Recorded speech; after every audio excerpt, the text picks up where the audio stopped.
On to a next show. I knew that it was very tough. They wanted me to go get better. They wanted to give me a bunch of prescription pills. I'm super young, had not taken any of those kinds of medicines. It wasn't really meant for me. It resulted in my agents and my parents and everybody thinking that I wasn't capable of going off and doing this job in a few days' time, that I wasn't ready. And I hated that. I hated not being capable for my job, and I hated people telling me that I couldn't do it as well. There was an experience where they wanted to go send me to the hospital, and it resulted in a fight between the team around me at the time and my family.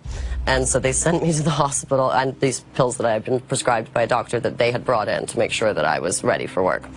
And then I go down to the hospital, and I managed to get out of the hospital doors and make a run for it. And that didn't end so well for me. And again, I was not suicidal at that time. It was just, I didn't want to be there, and I didn't think it was fair. And I was incredibly distressed that time too. And it was many years ago, but it really needs to be cleared up because there's a series of them, like, weird events now. So you said something that I want to be very clear about. The days leading up to the 5150. You said there were medications that weren't right for you. Were there people medicating you to keep you working? Yes. I mean, yes. Everybody was very concerned that I wasn't ready to jump back into a whole new show. And there was a lot of pressure to do right by the show and to helm a new series. And again, I hate to disappoint. It is my least favorite thing, and I was very young. And going out of, like, the OC into another show was very stressful for me. And I don't know if there's any, like, one particular person to blame. It's like, you can, again, hindsight is 20/20, but an entire team of people felt that they knew best for me at that time. But who was your fiduciary in this? Who was putting your interest above the project or their Nobody really, to be honest. Interest? I had only a few people who were really looking out for me, but unfortunately came in too late. So were they medicating you to keep your energy up? Just to keep me going, and yeah. But speed? Well, no, not necessarily just that. Also things like Xanax and things that, like, take away, like, the anxiety of work and, like, the public eye. And I was getting pretty stressed out. Again, I had something like 8 days off that year. So in general, they were just prescribing things they probably had no right to be prescribing. And then not watching me while they did it, you know, not making sure that I was doing it right. And I'm 23 years old, I think it was. So it's not really appropriate to just hand over a prescription like that and not watch the person. And I did go away to a place that we thought would be a great place to go away.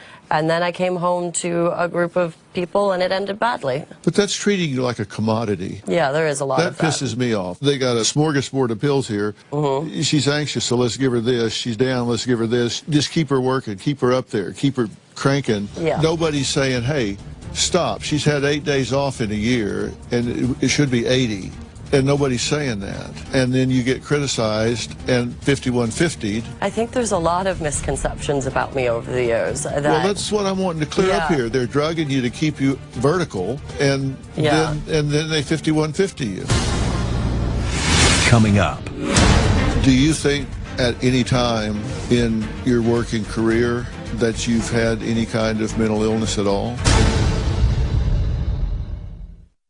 Tomorrow on an all-new Dr. Phil. Her son is now a she. How are you, Princess Janice? And working as an escort. Everyone can judge me, say, oh, she's a mess. The only thing I'm judging is your attitude.